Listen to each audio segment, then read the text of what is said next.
خارش اینا که ایجاد میشه توی بدن علتاش ممکنه معده باشه، نزلات باشه، موادی که از بالا میاد، یا به حساسیت هایی که کبد حساس شده نسبت به خیلی چیزا. کبد چرب باعث خارش میشه، کبد هایی که رسوبات دارن باعث خارش میشه و مشکل. ما باید کبد رو اصلاح کنیم. هر روز صبح ناشتا خاکشیر بخورید. با چی؟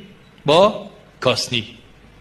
خاکشیر و کاسنی بخورید. در طول روز شربت لیمو ترش بخورید. در طول روز رنده هویج با یک قاشق سرکه انگوری یا لیمو ترش بعد از هر غذاتون بخورید. تخم خیار بخورید. اون چیز ماء الجبن بخورید. ماء الجبن آب پنیر. شعیر طبی بخورن. جوش ها رو برطرف میکنه، اخلاط سوخته رو از بدن میرونه. سوپ جو بخورن. دم کرده یا آویشن و عناب بخورن. عناب مسهل اخلاط رقیق، منزج اخلاط غلیظ توی بدن، مواد زائد رو از بدن پاکسازی میکنه. عناب 10 تا دونه، آویشن یه قاشق. دم کنن و با یه مقدار خاکشیر روزی 3 بار 4 بار بخورن. تصفیه خون میشه، تصفیه بدن میشه.